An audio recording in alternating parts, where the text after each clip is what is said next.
All right, guys, what's up? Welcome to Tailboard Misfits live at FDIC. Real quick before we get into it, I just want to announce one of our sponsors. So, this podcast is brought to you by Firehouse Subs, the firefighter founded hot sub chain with a passion for hearty and flavorful food, heartfelt service, and public safety. Ready for your next mission? Firehouse Subs is offering firefighters the opportunity to continue serving after service now as a restaurant owner. Learn more at www.firehousesubsfranchising.com. So thank you to Firehouse Subs. Man, Preston, it's both of our first times at FDIC. We've kind of talked about how awesome but yet overwhelming and exciting it has been. So before we kind of get into anything we're going to talk about and the things that we've done here, like, how has it been so far? First experience at FDIC, getting to do all the things that we, especially as guys on social media and talking with everybody, just long to do and meet up with people.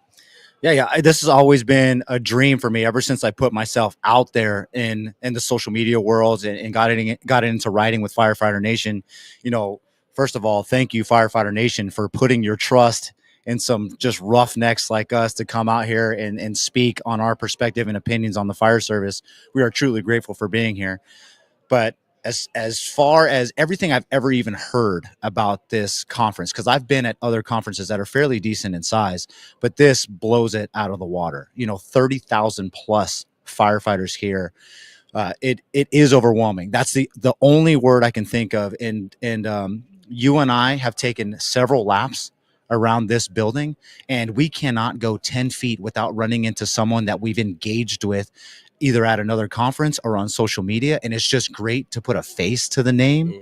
That has probably been one of my favorite parts of the conference. Yeah, it's happened to you a lot more than it's happened to me. But nonetheless, we've talked about this, right? It is kind of weird because we both kind of take on this persona of like, sure, we're out there on the internet and we post like, reels of us saying, cool things, if you will. But having just people stop to you like, hey, man, I've been listening to you and following you. Like, I'm a really big fan of what you're putting out. Like, keep doing what you're doing. And for me, like, especially me, like, and I don't want to like sit here and just say everybody's stopping you because I say that as a joke, but like, you have a very large following on social media, and we're going to kind of get into some of the social media stuff, but in comparison, like, you have a lot more followers, if you will, than I do. So for someone like me, who is really just starting into the social media game, it is very humbling. And it's just like, all right, it's an affirmation thing. We kind of talked about that earlier of like, okay, what I'm doing like works and it's making sense and it's resonating with people. And it really just helps us push our mission a little bit more forward. Yeah. And one thing I've been trying to explain to people, because people have been coming up to us and most of them know us from our social media platform. But when I get the chance to dive in deep and explain to them that this is a boomerang effect, by putting ourselves out there, we are in turn holding ourselves accountable or asking people to hold us accountable. So when I go back to my firehouse and I post a bunch of stuff on social media, I better put that stuff into action when I get back into my own department. I think a lot of people take that for granted when they see us on social media and they say, who are these young guys thinking they have an influence and saying the things that we're saying? Well, I'll tell you what, a lot of times the stuff that I post, I'm really talking to a mirror. This is me talking to myself and like-minded individuals. And I think that's why a lot of people come up to us, because there are people that resonate with that message. Yeah. And, something you just said is like, I recently, like, we started on this whole leadership endeavor, and I post a lot of leadership stuff because I'm super passionate about leadership and everything like that. And I was having a conversation with a chief level officer that I respect a lot. And he was like, hey, like, you post a lot of stuff about leadership and you talk a lot about it, but like, you've put in the work, it's time to cash that stuff in, right? And so it's a form of accountability, right? When you put that stuff out there, like, we've also talked about this, if you don't live it out, like here at the big show, people are going to find that out, right? Like, you can only hide behind the keyboard for so long before people start really figuring out your intent and what your mission really is. Yeah, I think for a lot of people that come to conferences like this, and like I said, you actually get to put a face to the name. One thing you have to absolutely realize is, and I've heard from other people that are at the conference that I've had conversations with, there are people here that you've really, really wanted to meet and you knew they were here. And sometimes they don't add up to the message that they're putting out. And I know that adds to the imposter syndrome and the weight of having this kind of platform. What emotions have you felt being here this week? Yeah, I think a lot of like gratitude, right? And like super overwhelmed because the people that we do stop and like, hey man, I watch your show. For me, like I care about people so much that I want to stop and like have like a 30-minute conversation and talk about them and like what they're doing like on their days off, how their stuff at the department's going, like how has you listening to Tailboard Misfits helped you, right? Because like I said, for me, like it's not a selfish thing, but it really helps me. Like there's days, and I'm sure you feel the same thing when you're like, it is the imposter syndrome. Like, is what I'm doing matters? Like, is anyone going to watch this or listen to it? Is anyone getting any value from this? Right. And so talking to those guys, I almost feel like I'm letting them down in a sense, not because I'm a big person and you need to listen to anything I'm saying, but like you're taking the time out of your normal life to come and like listen or watch Tailboard Misfits. And I want to be able to give you some time. And realistically here, dude, like we don't have the time to stop and talk to every single person that stops us and give them the amount of time that I personally believe that they deserve. Yeah, but that goes into the type of character, the type of person that you are. When you meet somebody from, it doesn't matter if they're a chief of FDNY or they're a volunteer firefighter at a single station department in the middle of nowhere, you want to give them your time. Like you feel that because they're here and they took the time to come up to you, you want to give them 110% of your attention. That shows like when someone has not met you in person, you're showing them who you are and why and what you stand for. And I think that means more than any kind of logo you or quote you will ever put out on your platform. Right. Yeah. And I appreciate that. It's definitely a tough battle, and it's one that you're suffering with, right alongside me. So, man, FDIC has been awesome. And once again, like, thank you, Chief Rhodes. Thank you, Stephanie White. Thank you, FDIC and Mark back there running everything. Like, thank you for this opportunity. Preston and I had the opportunity to present, if you will, over at Lucas Oil Stadium in the health and wellness area. And we had this presentation planned called Culture by Design, right? And we sat in on Chief Candace Ashby's class, and I'm going to quote it because it literally fell right in there. We're super passionate about culture because your fire department is going to have a culture, or your fire crew, your firehouse is going to have a culture by one or two things, by default or by design, right? And that's what we're kind of pushing, right? Like even us as the tailboard firemen or the less tenured guys, like we can influence that culture in our firehouse. And so we talked about a lot of stuff, and maybe we'll hit on it here. But one thing that we really talked about that really kind of correlates to what we're doing here at FDIC is networking, right? And there's nothing but positive stuff here. Like, sure, we might be having conversations with people about some problems or issues they've been having and how we can help them. But like a lot of it's just positive. It's uplifting. It's the best parts of the fire service. And it's really like why you guys like you and I come to FDIC, why we are into the job, why we love doing what we do, right? Like this is what it's about. And a lot of times we've talked about that we can get caught up on social media with some of the negative posts and the negativity and the talking smack about chief level officers and calling for accountability with really zero context, right? And it's giving a platform to people and making some things okay. And so kind of meshing all that together, like what has the positivity side of things done for you here, and how it's pushing the mission of the fire service one way or the other. I think places like FDIC give you an opportunity to see who is really making an impact on the fire service.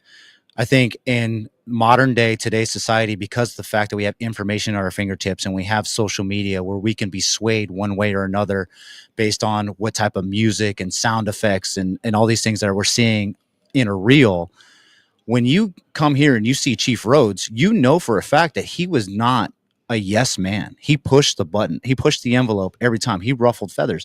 The man basically got fired, and he always challenged it. But now he's up on the big stage making one of the biggest impacts in the fire service.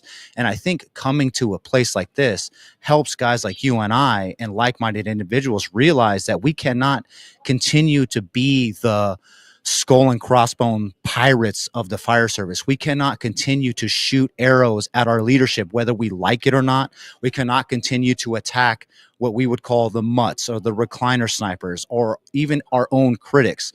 We have to learn how to make a positive impact with our message and not just become the guys that are on the outside challenging the system. We eventually need to become the ones that are the decision makers. We have to be invited into those rooms to make a real impact. And coming to a place like this really opens your eyes to that. Yeah, you said it the best, man. Like being around like people that are influential and making some decisions for the fire service, right? Like that's been a humbling experience. But we are the boots on the ground, right? Like we see what's going on, especially your fire department, my fire department. We have friends from all over this country that we share issues and problems with, right? And some of this stuff is like institutionally wrong, and there's things that the fire service can do to improve those things, and those are all other different conversations. But like being out there, putting ourselves out there, and then being able to network with those guys, like it opens the door for us to get policies and procedures in place, not just for our department, but really like the fire service, right? And I know it's like a fun thing, and it's almost become like the cool thing when you see the things bashing the NFPA or bashing this organization or another, right? And just like Chief Rhodes called for, last year, like you got a problem with, like, what are you doing for it? Yeah. We were talking with a brother last night, like you got a problem with NFPA. What like what NFPA standards, number? what NFPA standards do you have a problem with? Yeah, tell me that. And that's exactly like the way that we need to do it, right? We're not posting that stuff for a click and a like or in a comment, right? We've talked a lot about social media this past week because it really is a driving force in the fire service right now, and it's given a voice to people that really don't have a business having a voice with it, and maybe myself included, right? Time will tell. But like, there's so much post out there that have zero context, that I've told you that the people are posting it for a hell yeah. They're just posting it for a like and a comment and a share with zero intentionality or intent behind it. And like, I just want to ask these people, like, what purpose does this serve? So I have a quote that I like to give in presentations is, we are the heroes out in the community, but we are the villains to each other inside the firehouse. We do such a good job bringing each other down and becoming the crabs in the bucket. And it goes both ways, right? Like when we think of crabs in the bucket, we think of mediocre firemen pulling you down when you're trying to step out, when you're trying to put yourself out there and be better. Yes. But we could also be crabs in the bucket in the other way of, like, if they don't get on board with what we're pushing, if they don't get on board our train, you get left behind. I don't include you in anything. But when the reality is they ride the same rigs we do, we cannot leave them behind. Yeah, and we've talked about that a lot, right? How can we do this? The culture and the press back of the mutts, right? And us into the job firemen have ended up coining ourselves rejects, misfits, and all that stuff, right? And at the end of the day, like, we have to find a way to bring those guys along with us, right? Like, we cannot discredit them. And like, looks like we're going to get into it, because a lot of what we talked about was like, how do we do that, right? How do we show up to a firehouse? And as a tailboard fireman, a lot of times we don't get to pick our team.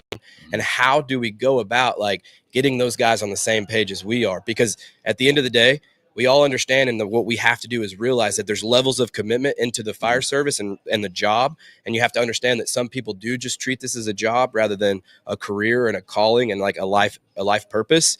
And so we really have to figure out how to get those guys. Yeah. So let's share a little bit about that. Like, how do we get those guys back on our side? Well, a problem for us as first responders is we are not good at playing the long game, right? What our job inherently is, when the tones drop, we get to the rig as fast as possible. We get to the call as fast as possible to fix the problem and fix the need of the community. And then once that call is over, we go back to the firehouse and we're basically waiting for the next call to drop. That is our systematic approach to things. We see a problem, we fix the problem, we go back and wait for the next problem. Unfortunately, if you really, really want to affect culture and make a positive impact in your firehouse, we don't just need to point out the problem, try to eradicate it so we can move on to the next problem. We have to learn to play the long game with each other. And that goes into relationships, building trust with one another, being the person worth following. And I mentioned this with you before. If you have a problem with your leadership, or if there's a void of leadership in your firehouse, guess who needs to fill it? You don't need to be pointing the finger at your company officer, your battalion chief, saying they suck and they're the reason why I'm not good. No, that's an excuse, baby. You got to put the work in. Yeah, and we've talked about this a lot this weekend. So it's just like, how can we just go on and about, like, we all fall into that trap. I feel like at some point or another, like it's the victim mentality, right? It's never my fault. Like, at some point we have to look at ourselves and say like, hey, feel like I have all of these great ideas, right? I know how to fix this. I know how to fix this. I know how to fix this, but no one's listening to me. Like no one's giving me, a shot at anything. And you have to ask yourself why, right? Like, what are people seeing in me for other people not to follow, right? Like the whole quote, like the people that think they're are leaders, right? But they have no one following them. Like they're not leaders. They're just going for a walk, So we have to really be introspective and take a look in the mirror and look at ourselves and be like, what am I doing wrong? And some of the things that we have seen and some of the things that we have found is just our approach, right? We write people off. We don't care about people because at the end of the day, like if we want to create any influence in the firehouse, like we have to care about people. And I've shared about it before, but like there was a point in my short career where like I was there. I was ready. If you didn't think like I did, you don't go to conferences, you don't go to classes, you don't want to train every day, I'm done with you. We don't think like that. Like I'm done. I don't have time for you. But it's just like, is it just going to be me? Right. Like, is it just going to be me? Like, that's not a way to live. So we have to find a way, to figure out how people like operate. What are their passions? What makes them tick? What do they care about? And be able to mix that in. And that way you throw into the fire stuff into the mix, right? Because I know for both of our departments, we're EMS transports, we run our own ambulance service. And so naturally we have people that are more passionate about the EMS side of things than the fire side. And we talked about the pendulum swinging one way or the other. And we really got to find a way to minimize that sway of the pendulum.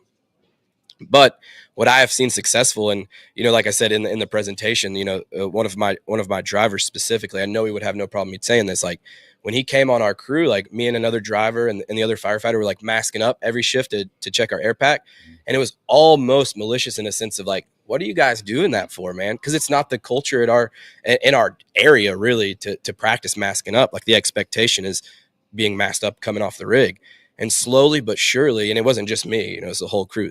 We're chipping away at this guy. And now like he doesn't even work at my station anymore. And the other day someone's like, man, I saw him in the bay teaching a new guy how to mask up. He's still doing it. Right. And so what would it have looked like to just say like, that guy doesn't get it, I ain't even gonna worry about him. He'd still be saying what you guys are doing is dumb. Why are we even doing that? But because we cared about him, we cared about his growth, we cared about him being a good fireman, not just a good paramedic. Like now what is he doing, dude? He's pushing the mission that we have set for ourselves out into other guys where traditionally speaking, it doesn't exist. Yeah, I think that's a struggle for us to embrace our critics, right? Like you say, when someone says, what are you guys doing that for? I've literally had a guy watch me do a mask up drill in the morning and say, oh, you don't need to do that. We're not getting a fire today. Don't worry about it. At 5 minutes into shift, and what do I do? What do I need to do? Do I just like battle axe that individual and call him a mutt and he will never understand it? He needs to leave the fire service, whether he should or not. I'm not making that decision, and I'm not going to be the one to convince him whether he should or not. What I need to do is continue taking care of myself and get myself ready to go. So that way, when the tones do drop and it is time to mask up, I'm waiting for him to catch up to where I'm at. I am not slowing down my progress to appease the people that do not believe in what I believe in. I know because my mission, right, honor over everything with my platform. If I'm on this righteous path and I know everything that I'm doing is for the benefit of others and my own personal development, it doesn't matter what people have to say negatively. Yeah, and this brings a good point, right? Like from our positions, we're both tailboard firemen. You have what, 10 years at your department? 10 years. I have 4, are coming up on 4. So not that long. Right. And so even in your position, like there's still people that are more tenured than you are. And right. And at the end of the day, like, I don't want to say just, but like we're just tailboard firemen. We hold no authority whatsoever. And so a lot of times the person we learned today, like one of the most powerful people in the fire service is the company officer, because he sets the tone. Right. And I personally believe that we can influence that tone that he sets, but what does it take on our end for him to even listen to us, right? And I know we talked a lot about it today, but it's just like, for me, there's 3 things that we have to do, right? We have to show a level of commitment, right? We have to be devoted to the job, care about it, invest in ourselves first, right? Go to classes, learn your position, right? Be someone worthy of following, right? We have to have clarity because we have to know what the mission is. We have to know where we're going to take it as well. And whenever we're clear with all of that, like people understand it more, you can articulate it well, and people are more able to follow you to that, end thing. And then the other thing is consistency, because I think consistency across the board is probably something that we all fail with. because at the end of the day, like, you don't want to show up like all in one day. Hey, we're masking up, we're forcing the door, we're going to stretch on the first call, then we're going to train for 2 hours and we're going to go work out. And the next day you show up and your air pack never leaves the compartment. After breakfast, you sit in a recliner. Like, what is that showing those guys that you're working with every day? Like, he only cares when he wants to care, right? So especially from our standpoint, like, we have to show up and be the same person each and every day. Just like Rob Fisher says, right? 10 pounds of pressure 100% of the time. And so what have you found success with your peers to build that stuff into your career and kind of make a change or make influence? Yeah, absolutely. I mean, and you quoted my famous saying of become someone worth following, but I want to build on that last one of consistency. There's so many variables in our job that pull us away from things. We have this agenda we think we're going to accomplish when we come in on shift, and the master calendar and the calls will derail that entire plan, right? And if you do not have non-negotiables in your firehouse and amongst each other with the crew, that day will win. It will defeat you. But if you, as a crew or personally, wherever you're at in your level at your firehouse, if you have non-negotiables of, I'm going to get training in today, I'm going to study, I'm going to make sure I spend time with the crew, and I'm going to make sure I get downtime, because who knows what the evening's going to bring. I like to practice night awareness preparation, or NAP for short. So when you have those non-negotiables and you stick to them every shift, no matter what the calls look like, no matter what the master calendar looks like, when you put your head down at the end of the day, you've accomplished the mission. Yeah. No, I love that because, we've had this conversation before, so it's kind of weird to just rehave it. But like, I'm fairly passionate about the whole non-negotiables, right? Like, and I go through seasons, just to be completely honest, right? Like, I'll have non-negotiables set for my personal life, and then go through seasons where it's just like I'm not doing those things. But when I feel like I can relate this to that. Like, when I do have those non-negotiables set in play for my personal life, like, I will read my Bible, I will go work out, I'll make sure I have an intentional conversation with my wife. Like, I feel like I'm operating at my best in my home life, right? It's a direct correlation on the job. Whenever we have those non-negotiables in the firehouse and we show up and we make time to study, we make time to train, we make time to work out, and we make time to break bread with our friends and our brothers to really just reinforce some of the things that we need to be reinforcing in the fire service. Like, I feel like we're operating at our best. And so I think a lot of people struggle with, like, man, I just have like that one person, that one thing that's just kind of keeping us from getting over that speed bump, right? Yeah. And so we talked a lot about it, but just like, how do we just keep continuing to grab that one more person and one more person? Yeah, I think we talked a lot about reinforcing someone's why. Today in the fire service, we're a little bit thinner with the applications, and Chief Rhodes talks about it's not a recruitment or retention problem. It's generally like a leadership problem. Mm-hmm. So when, obviously, in a perfect world, our leadership is 100% dialed and they got all their troops in line and everybody's doing the job to the higher standard possible. But addressing that one individual, I think a lot of times we need to figure out why they got into the fire service in the first place. And there could be two things. They got in for pay and benefits and the schedule. They didn't necessarily take the oath seriously, right? The ceremonial high five that we've been talking about. They don't understand what for them means, things that you generally hear at this conference. So maybe they don't know what they don't know. Mm-hmm. Or you have the person that does know and doesn't care. That individual is a lot harder to deal with. But I think one thing we have to deal with, and we talked about it a little bit, is we need to maybe give a little bit of affirmation to individuals, right? If someone generally is not attending training, is it because they're afraid to fail in front of us? Is it because we've not done a good job bashing our individuals because they can't perform to the level that maybe we perform at? Where can we find the middle ground? Can we have a conversation with them, be like, hey, man, we're going to come out here and just throw some ladders, and then just be humble and be like, I need to work on ladders, man. Like, let's just go out there, no pressure. It doesn't matter where you're at. Let's just go over different techniques and make it a super chilled training. And then at least when you get those individuals out there, you can build off that. Mm. But if you're dropping the hammer on your own team, they are less and less likely to come out and join you when you're holding yourself to those non-negotiables. Yeah. And, you said something that, dude, I'm just big on it. Like, I personally believe, like, the people that, like, not know everything, but like know the mission, they understand it, but they just don't care. Like, I personally feel like those people are like the very, very few. Mhm. Like Chief Ashby talked about this morning, like they're the 10%. Mhm. I would almost rank them lower than 10% realistically. I don't think there's that many of them. Mhm. I think a lot of people in the fire service are just like to a point like they don't get it, and it's not. I personally feel like it's not their fault. I feel like it's our job as people that do understand why we're here and the mission behind why we're here and the mission of the fire service. I feel like it's our job to slowly, like you can't just waterboard them to death with the mission, but like you have to build relationships with those guys. You have to figure out what makes them tick, and you have to correctly articulate like why we're here, why our job matters, right? And we kind of hit on it just now over at Lucas Oil. It's just like I personally think that like we are doing our firemen a disservice, our new firemen a disservice by, you know, telling them like, hey, bro, don't make this your identity, which I'm not saying I disagree with it. Stay with me. But like, don't make this identity. And when you clock out, when you leave here, you're not a fireman. Don't wear the t-shirt. Don't follow the Facebook pages. Like just go home and just be you. And so while I think you don't need to place your identity in being a fireman, but like you have to have some level of dedication and commitment to this job. And you do at some point have to take this job home to become a better fireman, especially as a brand new fireman.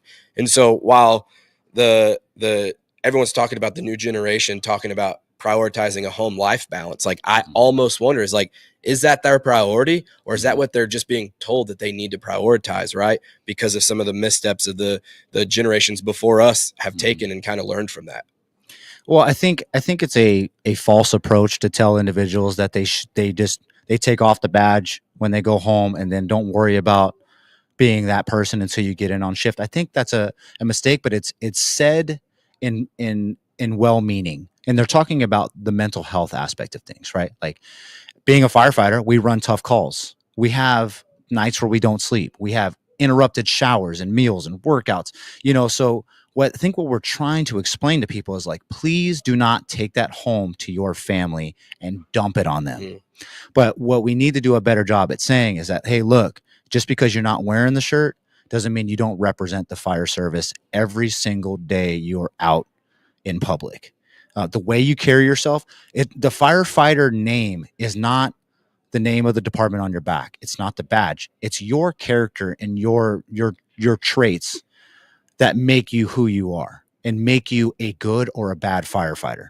Because we can train a monkey how to throw a ladder and flow water, but a great fireman is someone that has great character and leadership skills. And if you don't have that mentality day in and day out, whether you're clocked in or clocked out, then your integrity is in question or your ability to do the job is in question. Yeah, and especially when we're talking about like the rookie, the probationary firemen that are coming in, like it is honestly one of my favorite things to do, whether it be during their new hire orientation or they get swung out to my station, is just like first and foremost, just like get to know them. You have to establish a relationship, right? But then find some way to plug why we do what we do, right? Like have that time, that conversation with them. Like, hey, just a few days ago, you raised your right hand and you took an oath. Do you understand what that oath meant? Like, be serious with them in a sense of like, I think we've taken the seriousness out of the job a lot, right? Some people just don't take it seriously because they don't know that it's a serious thing. And so I like to tell them like, hey, when you raised your right hand, right, give them the whole, it's not a ceremonial high five. Like you literally pledge your life if called upon for others. And what others means for me is like, it's not just the people you may run on when the tones drop, but it's also those around you, right? Like you start prioritizing other people's needs above yours. Like, and if you're a dad, if you're a father, like you understand that to an extent, hopefully, when you go home, like at that time, like your wife, your kids, like those people's needs come before yours. It's the same thing at work. And so you have to make sure that they understand like you do matter. But I want you to understand, like, you got in this job, this calling to serve people, and those people just aren't on the streets. Those people are in your firehouses. They're in the other stations that are at your department. Those are the people that we need to be serving. Yeah, and I think the more senior you get or the higher you get up in rank, you need to realize that the people that you have taken that oath for are now the people that are going out and serving, right? Like if you're the fire chief, obviously you're not out running calls at 2 a.m., but you need to be taking care of those people in the firehouse. I think one of the biggest complaints that Chief Ashby said that she gets from firehouses is the lack of communication between command staff and the line. Mm. And you know how firefighters are. When we don't know exactly what's going on, we make up Big everything story. we could possibly think of at the kitchen table. And more often than not, it's not the positive reason why things are happening the way they're happening. Yeah, and one of my chiefs, he said your job is to serve them, my job is to serve you. Mm-hmm. And I was like, that's it. Like that is like the goal of every person in the firehouse, regardless if it's the chief, the company officer, the driver, the tailboard fireman, right? Like you there's other people's jobs to go serve the community, and it might be your job as well, but it is our personal job to serve the guys on my crew, right, and serve the other guys at the other crews at my department. Mm-hmm. As well as, like, just in my opinion, like our good friend Rob Ramirez, I love what he says. He says he doesn't necessarily work for a fire department, he works for the fire service. And what does that mean? That means like a conferences like these, like, dude, like, yes, take it in, but this is an opportunity to serve people from a different part of the country, Mm-hmm. and look for those opportunities to serve people. Yeah, and the last conversation that we had were with two retirees, and they, were either medically discharged or had to leave the fire service, and we were talking about the identity crisis with that. And I think a lot of into the job firemen don't really think about it because, for one, we're invincible because we're type A personality, egotistical maniacs, right? But then two, like, we don't think about retirement until it's right around the corner. And we were talking about the longevity of retirees and how it's not necessarily great all in, because I think we lose our purpose in a sense. And I think what I have been really, really trying to push with individuals who may not have a strong why is to think about that 25, 30 years down the road. When you hang it up, are you going to feel like you gave 100% to the community, to the service? Because I bring it up when someone comes up to you and they say, thank you for your service. If you don't feel anything but pride and humility when you hear that, then maybe you didn't give everything you possibly could. And I hate that for anybody that has to feel any other way. Yeah, and it's one of my biggest fears. I thought about this like a few different times. Like at the end of my career, and I'm sitting in a recliner holding hopefully my grandbabies, right? Like, and they ask me like what I did for work. Like, I want to be able to have stories, right? I want to have stories from the job, from the training, right? I don't want to just say like, I went to work and watched TV. So there's a funny story behind that. Like recently I interviewed my son on there, and I was like, hey, like, what do you want to be when you grow up? And he told me a police officer, and I almost kicked him out. And then I was like, well, what do I do? And he's like, oh, you're a firefighter. I was like, what do I do all day? And he said, watch TV. I'm like, bro, this isn't going well. But like, that's my fear right there. Like that one day when I retire, like my grandkids are going to tell me, or I'm going to tell my grandkids that I just showed up to work, sat in a recliner and watched TV. Like, no, I want to tell them about the job that I did, the shenanigans in the firehouse, right? Like, I want to have those experiences. And I think that's so important to realize, like, way down in the future, like when you do retire, like, what do you want your story to be? What do you want your legacy to be? So, yeah, I think legacy is key. It's really hard for us to embrace that word, because I wrote an article building legacy, right? And I kind of leaned it toward the family legacy. Like, you're really going to have more of an impact with your family, your lineage, your children, and how your spouse sees you, because there's going to be a time where the fire service and you have to move on. You're going to have to be replaced. And like we said, we're struggling with the identity crisis. If you have not balanced your work life living, then you're going to be struggling at the retirement. And the story that I tell in the article is, think about when you first got hired and you did take the oath. It was probably one of the proudest moments of your life. Like maybe your spouse or your mom pinned your badge on your shirt. But then you have kids and the seasons of life change, and you're not able to give as much as you can to the fire service. And it makes you feel kind of like inferior in a way that you're not able to give like you did in the fire service. But I try to explain, like, this is a season of life. Your family needs you more than ever right now. And it's just a season. When your kids are off to school, you can get back after it on the job. But the legacy needs to have a balance between the fire service and your family. And sometimes, especially into the job firemen here at FDIC, we are struggling with that balance. Yeah. And, like, when we do our podcast together, right, we take your whole thing of like family first. Let's talk about the guest family, which I love, right? Like I'm a big family man, married, 3 kids with 1 on the way. Like, it's not my platform, right? Like, but it's definitely there. And so I by all means do not have this figured out. Like, I don't know if you do. I don't know if anyone does, because every time I talk to someone, they're like, I'll let you know when I figure it out, right? But there's like things that we do, right? And I talked about this the other day on Outliers with Alex. Is like, one thing that I personally believe that we fail at as firemen, and I stumbled into it mostly because my wife is pretty daggone bold, is I have an open dialect with her to where like now like I could pick up on social cues and know when she's calling me out to do something. Like, hey, got this conference coming up, blah, blah, blah. She's like, I don't know. You just went to one. Just something like that. Like, hey, okay, fair enough. Like, I'm not going to do that. Or same thing with overtime, right? Like, hey, can I work this day? She's like, well, you haven't really been home much. And so let's talk about like family and family first, right? Because there's a big movement, which is totally supportive of like, dude, let's get families back in the firehouse. And so how do we start pushing that message? How do we start putting family first and putting it back into the firehouse where it could have gone away? Well, it definitely has gone away a little bit in my firehouse. You don't see the families around as much, and I'll touch on it on why I think so, just based on the schedule. The 4896 means you only have to drive into work twice a week, and so guys can live farther away. We have guys that live maybe 6 hours away from our firehouse, and it's allowed. I know a lot of places like FDNY don't necessarily allow that, but we have guys that live far away. We're in Colorado, so you got ski bums and river guides and rock climbers, and they want to live where they play. But what that means is we're scattered all over the district. So when we're like, hey, Sunday, let's have a family day, it's like, well, my family's not driving 3+ hours to come in. So I think we are missing that aspect of it. The pandemic took a large chunk away from that as well. It even hindered the relationships with each other inside the firehouse. But I still have those relationships with my firefighters where they ask me how my family's doing. And if I say, is it okay if my family comes by the firehouse? They're more than happy to do it. I think it has taken a hit a little bit, but you, once again, have to be proactive.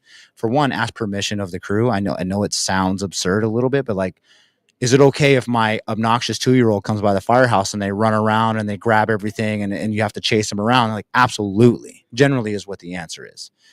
You know? I was sitting here thinking like the 4896 probably does, like I just went to 4896. So we have some guys that drive from a little bit away, but nothing crazy at this point. And so like, we're going to have to start hanging out off shift, right? Like I like probably not the best, but like I have a core group of friends where like that I work with that like our families are tight knit. We know each other real well. Like their kids are my kids are their kids. Like I expect them to spank my kids if they get out of line, you know, that we're really close is what I'm saying.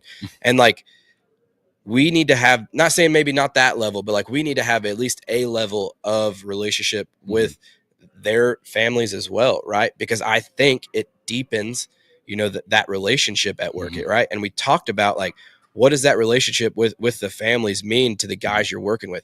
The deeper that relationship was, like, what does it allow us to do when we're on the fire ground, right? Well, in my opinion, for one, like I'm going to give not saying I don't, but like I'm going to give probably a whole lot more knowing that I know his kids' names, his wife's names, or whatever, if in an event that he goes down, right? Like there's that chance right there. Yeah, if I'm sitting in the front yard humping hose and I see you as the nozzleman going into the black abyss, right? And I'm painting the picture for everybody. When I see you go in, I need to keep in the back of my mind that your wife and kids are waiting for you to come out of that. And if you are truly my brother and we believe in the brotherhood of the fire service and how strong that truly is, then I'm going to do everything possible to make sure you do make it out of that doorway, or at least out of that occupancy, right? And having that family aspect of it, knowing who your family is, knowing them by name, knowing what grade they're in, knowing what your spouse is doing on a regular basis, just reemphasizes and reinforces that relationship between you and I. And I mentioned it before, the backdraft saying, you go, we go. I'm not going to stand in the front yard when I hear a Mayday and be like, well, I hope he makes it out of this one. No, I'm going to try to figure out what I can without freelancing, just to make sure everybody knows that I'm going to make sure that you're coming out of that structure. Yeah. And, you know, I told this to a couple guys once, and one of my good friends was standing right beside me, and he's one of those guys where like, I know his wife, I know his kids, like his kids are my kids, that whole thing I just said.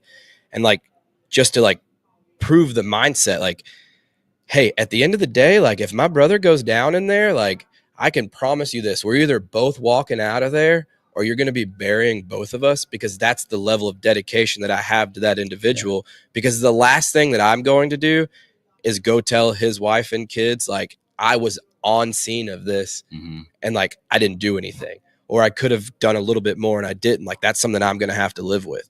And so while we're not trying to be reckless or anything like that, we're not saying that we're going to dive off into like a propane explosion or anything like that. But like, at the end of the day, like, that's the level of relationships that we should strive to have with our coworkers. And a lot of that is pushed by talking about family and bringing them around the firehouse. And if that's the case, where everyone lives in separate areas, like, plan a day 2 months from now and plan to get together and have dinner. Like, we have to have those relationships outside of work as well. And, you know, we're terrible at not talking about work, not at work, but like, we've got to find that way to make that stuff happen. Yeah. And just to build on like this positivity spin that we're trying to put on things, I think we have really built on this conversation based on a single comment that Chief Brian Brush left on one of your articles that Firefighter Nation posted. And it was titled, "The Senior Man is Dead." Can you elaborate on that? Yeah, I mean, absolutely. When you go to write an article, right, like, you want to draw attention to the article. And the article's rooted in a very real, like we talked about it. And I don't know if you saw the heads in the crowd start nodding and just like, yeah, like, it's very obvious that this is a problem that the fire service is facing. And so, yes, I titled it "The Senior Man is Dead." And because I'm not going to sit there and be the guy that says there's no such thing as a senior man in the fire service anymore. Like, I completely acknowledge that there's senior men in the firehouse and in the fire service still. And those guys are very appreciated, and they never need to leave. They never need to go away. We got to find it. But in a fire service where there's communities exploding and fire departments having to throw up quickly and hire all these people, like, where are they getting all of these people from? The rank and file of their department are being filled with lateral transfers, with guys straight out of the academy. So who's the senior guy in those scenarios, right? There isn't one. Someone has to be. Like, there has to be a senior man in your firehouse, in your fire department, right? There has to be. And so what has happened and what we've noticed is, like, there are guys that traditionally would never be looked at as the senior man, right? That are having to find a way to step into that role of the senior guy. They're having to find a way to be a leader, to influence it without the traditional aspects of being of a senior guy, right? Like, if I were to ask you, like, what do you think about when you hear the word senior man? How would you describe him? Yeah, generally a 10+ year guy that's been to 100+ fires. Right. They've been to fires. They have the experience, right? I don't have that experience, right? Like, I've been at my department for 4 years. Like, there's people in my same tenure that are looking to step into that role, right? So the whole article is just about, like, how can we, without in the traditional sense being your typical senior man, how can we do that, right? How can we be the senior guy? And a lot of it is just, dude, we got to be committed into the job, right? A lot of the stuff we already talked about, but the biggest thing is for me is you cannot substitute experience. And so you have to be super humble and realize that, like, you haven't really experienced that much, right? You haven't done anything yet. And so whenever you're trying to bring the knowledge forward and the stuff that you know forward, like, how do we do that? Because we've both failed at this. We've talked about this a lot, right? Like, oh, hey, I know this. Let me show you this. Like, right? Like, no, like, you got to give that credibility away. Because at the end of the day, no one cares what John Velez knows and what I'm teaching, especially if I'm a brand new dude. But if I say, like, hey, Lieutenant Ray McCormick showed me this, right? That's a lieutenant with FDNY for X amount of years. Like, hey, Chief Frank Lee told me this, or just throw that credibility on someone else. Like, what that actually does, dude, is it adds credibility to what we're teaching. And it doesn't make us seem so self-inflated. Like, I know this, I brought this back. Like, I did this, I did that. We're actually just giving it away, because at the end of the day, like, it doesn't matter whose information it is, as long as that information gets disseminated to the fire service or your fire department, and where it really matters, and we push the mission forward. Yeah, I think that is a struggle for us. We want the credit, we want the clout, we want the recognition, especially from guys like you and I that have a platform and have received a lot of criticism and backlash. We want to try to push it back in the face of our critics, but it's not necessarily the best approach, right? And to build on that title of the article, "The Senior Man is Dead," and you know, if you don't read the article, it's very sensationalized. But your point that you eloquently stated was not necessarily that. But what Chief Brian Brush said that really resonated with me when I spoke to him about it is he said, it's not just firefighters reading those articles. If there is some kid in a high school classroom right now saying, I might look into the fire service to serve because that seems to be a calling, it seems to be something I'm interested in, and they Google firefighter articles or look up Firefighter Nation and they see this title, they're gonna be like, why do I want to get into that organization? Yeah. I'd rather go work for Tesla or SpaceX or Google, Amazon. So we are scaring away the future of our service. Yeah, and a lot of the stuff that's really just been like more or less like exposed to that is like we just have to find a way to flip the narrative, right? We have to find a way to get attention to the points that need attention, but like be able to do it in a positive light. And the whole point of the title of that was not to just be negative by any means, but it was to draw attention to a real need within the fire service and practical steps to taking to be that person if that's who you want to be. And so I'm trying to figure out a way, right, that we're going to put that spin on things to where we're not gore and grim, like we talked about, like misfits and rejects, like we're not skull and crossbones, because at the end of the day, like we want to be able to bring people in there with us. Yeah. And I think to bring this full circle on how FDIC were surrounded by the best of the best in the fire service, from Chief Rhodes all the way down to, I think we had a guy that's been in the fire service for 1 week. Yeah, 7 days. 7 days, and he's already at FDIC. So we have the full spectrum of the fire service in this convention center. It is so easy for us outside of these environments to be negative to one another, to sensationalize topics because we get likes and comments. Frank Viscuso fell victim to this, right? He wrote a article or he did a post that was negative in nature and got hundreds of likes and shares. And then he wrote something the very next day that was positive in nature and got 13 likes. So it even happens to the instructor of the year in 2025 at FDIC, Frank Viscuso, that negativity just sells. But I think what we need to be doing as a fire service and people on social media and podcasts or just in the service in general is we have to eventually not be the ones outside pushing against a regime or an organization. We need to not just be the 10% into the job fireman. We need to turn that into 11%, 15%, 20%, all the way till 80, 90, because you're always going to have that bottom 10 that's just never going to come our way. Yeah. But we need to start thinking about that change. Like we've been pushing against safety culture. I think that battle is coming to an end and it's on to the next change. And that's going to be these voices of positivity taking over the fire service. Yeah. And that's where the beauty of this, right? Like I think we can both state like the only reason that we're sitting in these two chairs doing a live podcast at FDIC is through the power of social media, right? And having the will, I guess, to put ourselves out there for other people to make fun of us for, I guess. But like it's going to take the guys that are already there to start spinning the message and pushing back against like the true negativity in the fire service, right? Like, we talked about the article, but like there are people out there that like not only their title, but their content is negative, right? And in a way, like we have to find a way to get and push. And that's where the battle lies. The battle lies within the negativity, right? Because we've talked about this a lot. This truly is the greatest job in the world, right? The brotherhood is not dead. And if you don't believe me, like come to FDIC, come to any of the local conferences because they're freaking everywhere and just experience it for yourself, dude. Like we could do a whole podcast on the brotherhood and what it means and what it stands for. And so we're kind of closing out and running out of time here, man. So Preston, if you guys don't know who Preston is, which you should probably do at this point. Preston runs Relentless Rejects. You could check them out on YouTube, right? Instagram, Facebook, the whole 9 yards.